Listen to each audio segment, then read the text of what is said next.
KPK menggeledah kantor Kementerian dan Rumah Dinas Menteri Pertanian Syahrul Yassin Limpo terkait dugaan kasus korupsi. Namun KPK belum mengumumkan siapa tersangka dari kasus dugaan korupsi di Kementerian Pertanian itu. Kepala Bagian Pemberitaan KPK Ali Fikri menyatakan penggeledahan adalah bagian dari upaya mengumpulkan alat bukti terkait kasus dugaan korupsi di Kementerian Pertanian. KPK menyebut ada dugaan penyalahgunaan wewenang di kasus Kementan yang menguntungkan diri sendiri dan pihak lain atau memaksa seseorang memberikan sesuatu. Hingga kini KPK belum menentukan tersangka, termasuk status hukum Menteri Pertanian Syahrul Yassin Limpo.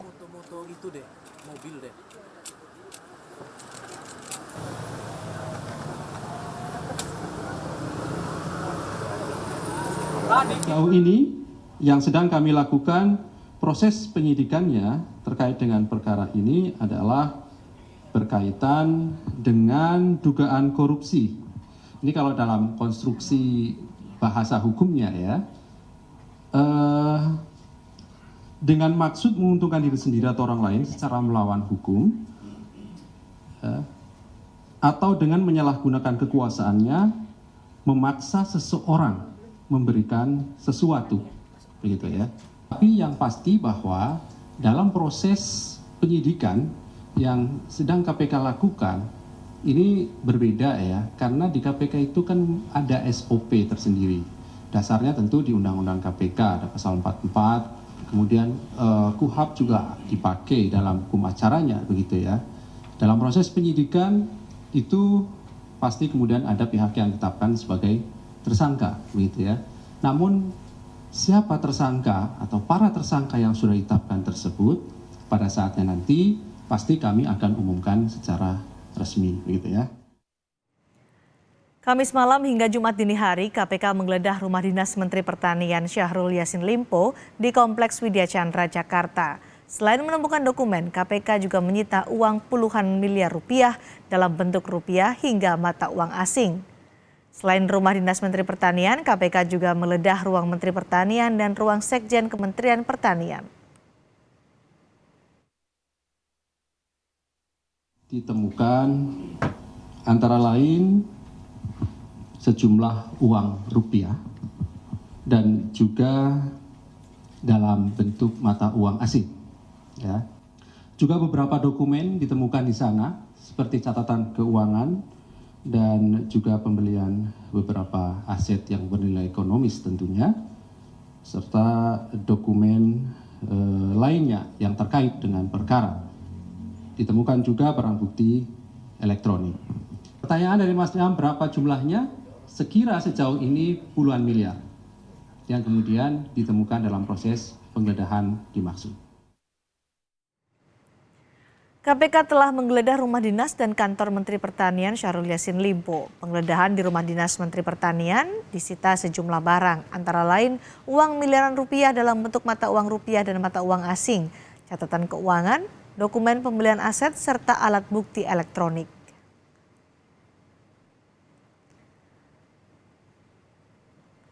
Kasus korupsi di Kementerian Pertanian ini KPK juga menggeledah kantor Mentan dan ruang Sekjen Kementerian Pertanian.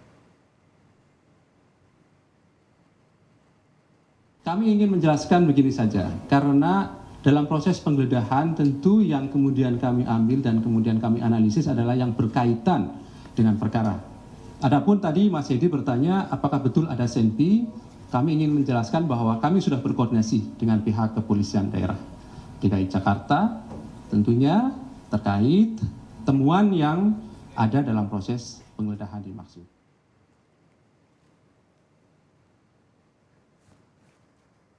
Selain rumah dinas, hari Jumat ini KPK juga menggeledah kantor Kementan. KPK menggeledah ruang Mentan serta ruang Sekjen Kementerian Pertanian, tapi hingga kini KPK belum mengumumkan hasil penggeledahan itu. Dan kami akan ulas lebih dalam kasus korupsi yang diduga melibatkan Menteri Pertanian Syahrul Yassin Limpo bersama Direktur Eksekutif Visi Integritas Emerson Yunto. Selamat petang, Bung Eson. Selamat petang, Mbak. Hari ini KPK menggeledah rumah dinas dan juga kantor Menteri Pertanian. Tapi KPK ini belum menetapkan tersangka meskipun sudah menyatakan kasus ini sudah naik penyidikan. Apakah ini hal yang biasa atau adakah hal yang perlu dicermati soal ini? Ya, memang di era Firly trennya seperti itu ya. Jadi beberapa kasus-kasus itu sebenarnya sudah ditetapkan sebagai tersangka, tapi pengumumannya itu biasanya beberapa hari atau beberapa minggu setelah penetapan tersangka tersebut. Nah, ini yang kemudian menimbulkan banyak pertanyaan gitu ya. Apakah status dari Pak Menteri Pertanian ini saat ini adalah tersangka atau belum begitu ya. Nah, kalau kita diskusi dengan beberapa teman-teman KPK gitu, biasa kalau sudah masuk ke proses penyidikan, Ya. itu pastinya sudah ada nama tersangkanya. Seperti itu. Tapi sudah ada penggeledahan, sudah dinyatakan kasus ini naik ke penyidikan. Menurut Anda apakah Mentan Syahrul Yassin Limpo pasti akan jadi tersangka nantinya? Kalau dilihat dari prosesnya sih kemungkinan besar itu sangat mungkin ya penetapan tersangka ini. Apalagi kalau melihat dari perjalanan kasus kan ini penyelidikan di Januari di 2023, kemudian perkembangan juga menarik, sempat juga rame di bulan Juli 2023 itu sudah naik ke proses kepenyidikan. Nah, kemudian di September ini 2 atau 3 hari belakang ada gosip informasi bahwa sudah ditetapkan sebagai tersangka. Jadi beberapa kasus itu memang ada tren yang naik dulu penyidikan, itu kemudian baru diumumkan seperti itu. Anda mencermati juga kah dari era Ketua KPK Firly Bahuri ini biasanya langsung diumumkan tersangka sekaligus langsung ditahan gitu? Ya, biasanya begitu ya. Ini kan problemnya begini, Pak Yassin Limpo ini kan beberapa kali sebenarnya ketika ada panggilan-panggilan tiba-tiba mendadak ada perjalanan dinas. Saya nggak tahu kenapa, juga pertanyaan seriusnya adalah KPK tidak melakukan pencegahan gitu ya, beberapa nama-nama yang dicurigai terlibat dalam kasus ini. Jadi kalau kita lihat di beberapa kasus kan ada durasi sekitar 6 bulan Ada pencegahan. pencegahan dulu sebelum ditetapkan jadi tersangka biasanya ya Mas Eson? Betul. Jadi cegah ke luar negeri. Nah, ini kan yang terjadi seperti itu. Jadi ketika mau dipanggil, ternyata orangnya berada di luar negeri. Proses pemanggilan kemudian menjadi terhambat. Gitu. Yang kemudian harus jadi perbaikan KPK ke depan tuh, Mbak. Ada kelemahan kalau dari tren yang dilakukan atau tren selama kepemimpinan Firly Bahuri dengan penyidikan dulu tapi belum diumumkan tersangkanya, adakah kelemahan yang bisa dimanfaatkan oleh orang-orang yang tadi disasar, ditarget tapi belum segera diumumkan status hukumnya? Nah, ini kan sangat mungkin misalnya si pelaku melarikan diri ke luar negeri. Bayangkan misalnya kalau bukan Menteri Pertanian gitu ya yang dijerat dalam yang dibidik dalam kasus ini, apakah dia akan kembali atau tidak begitu. Jadi kalau tidak ada pencekalan gitu ya, cegah ke luar negeri, kemungkinan orang ini tidak kembali atau model seperti Harun Masiku sangat mungkin terjadi. Oke, Bung Eson, ini KPK juga belum mengungkap soal konstruksi kasus yang disebutkan oleh KPK, hanya ada dugaan memaksa pihak lain untuk memberikan uang, kemudian juga yang digeledah adalah ruangan Menteri Pertanian dan Sekjen Kementan. Apa yang bisa Anda duga atau Anda analisa kasus ini konstruksinya kemana dengan penggeledahan dan juga modus dugaan adalah memaksa untuk memberikan sejumlah uang? Ya, kalau dalam konstruksi hukum kan ini disebut sebagai pemerasan ya, upaya paksa untuk memberikan sesuatu ya. Jadi kalau misalnya kita lihat beberapa pemberitaan media kan itu mengarah bahwa ini ada saweran gitu ya untuk keperluan pribadi, diduga ya, untuk keperluan pribadi menteri dan keluarganya, kemudian juga isu soal jual beli jabatan. Ini kan pilihannya adalah kalau bahasa kita orang Jakarta, kalau lo nggak ngasih gitu ya kemungkinan karirmu akan tamat. Nah, ini yang kemudian dalam konstruksi hukum disebut sebagai pemerasan. Tidak ada pilihan lain selain yang diperas itu untuk memberikan sesuatu. Nah, ini yang kemudian harus dicek lagi, makanya KPK melakukan proses penggeledahan dan menemukan uang-uang itu kemudian harus juga ditelusuri. Ini uangnya dapatnya dari mana? Aliran Kan uangnya bisa ya. masuk akal gitu ya bahwa ada uang-uang miliaran rupiah atau Mhm. dalam bentuk mata uang asing yang ada di rumah.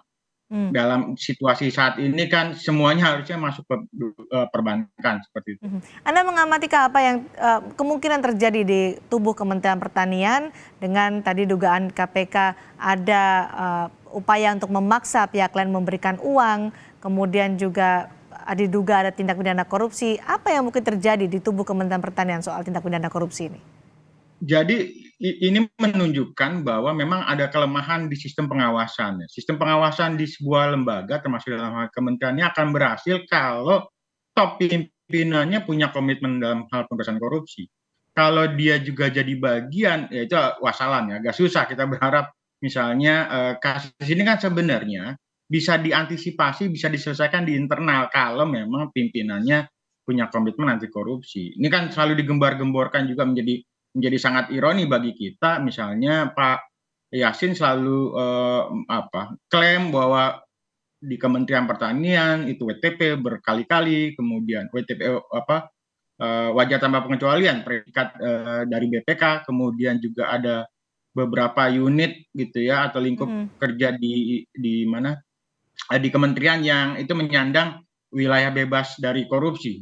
Hmm. Nah, sayangnya kita lihat sebenarnya di pucuk sendiri itu bermasalah. Jadi fungsi pengawasan kalau pucuknya bermasalah itu agak susah karena fungsi pengawasan laporan-laporannya selalu ke atas gitu ya. Kalau Oke. artinya apa? Ini akan menjadi lemah kalau yang terlibat itu adalah top atau di level pimpinan di sebuah organisasi dalam hal ini Kementerian Pertanian.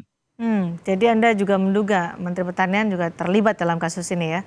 Karena ada Ya, penggeledahan. dugaan ya lagi-lagi nih masih dugaan awal ya. Pertanyaannya kan kenapa juga KPK harus repot-repot Mhm. mendatangi rumah Pak Menteri Ya. kalau orang ini juga tidak kuat gitu dugaan korupsi. Tapi sekali lagi ini harus KPK segera ya mengumumkan apa kaitannya, apa keterlibatannya supaya tidak menjadi isu liar begitu Bung Eson. Betul, apalagi ini kan selalu dikaitkan dengan isu politik ya. Ya. Isu politik, ada poros, ada koalisi capres-cawapres. Tapi bagi kami sendiri menilai bahwa KPK harus menempatkan diri menggunakan kacamata kuda. Artinya perlu dikesampingkan soal isu-isu politik karena sepanjang dokumen bukti-bukti sudah cukup kuat, saya pikir KPK jangan ragu untuk menetapkan siapapun yang diduga terlibat mau dari poros A, B dan C harusnya juga diproses kalau perlu ditetapkan sebagai tersangka. Jadi membuat kasus ini berlarut-larut itu kemudian menimbulkan kecurigaan juga bagi publik. Nah, tapi menurut Anda sudah tepatkah KPK momen KPK untuk mengusut kasus ini sekarang di tahun politik?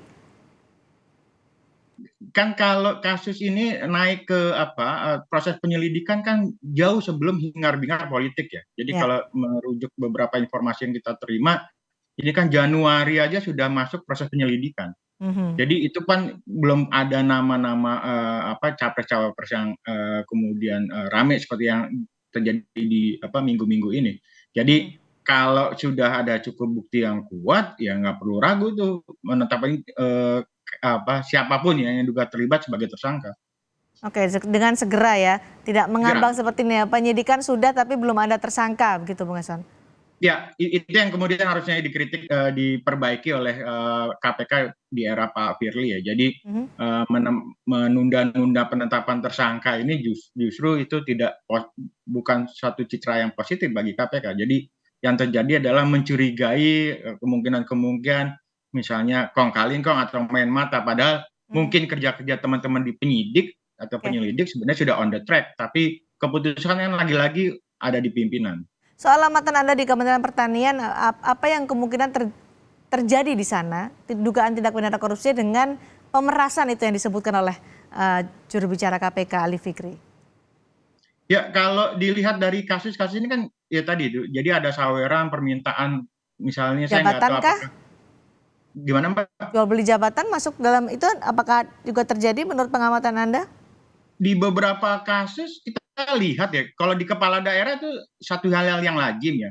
Hmm. Cuman kalau di kementerian itu saya mungkin ini case yang pertama. Biasanya di beberapa kasus-kasus saat ini kan sudah ada 13 ya sebelum mungkin kasus yang ini ya. Ada 13 menteri rata-rata itu bermain di wilayah pengadaan barang dan jasa. Kemudian yang lain itu bicara soal patgulipat terkait dengan dana operasional menteri. Nah, ini yang kemudian di kasus ada saweran terkait dengan pemenuhan biaya operasional diduga menteri dan keluarganya. Kemudian yang lain juga soal jabatan. Ini kan jabatan strategis di kementerian banyak ya. Yang ini yang kemudian patut ditenggarai gitu ya. Apakah untuk mempertahankan atau mempromos atau untuk promosi itu kemudian terjadi praktek jual jabatan. Baik, ada yang harus dilakukan oleh KPK segera untuk mengumumkan tersangka karena sudah naik penyidikan, kemudian juga konstruksi kasusnya dibuka secara transparan kepada publik. Terima kasih Direktur Eksekutif Visi Integritas Emerson Yunto berbagi analisa bersama kami di Sapa Indonesia Malam hari ini. Selamat sore, Bung Eson.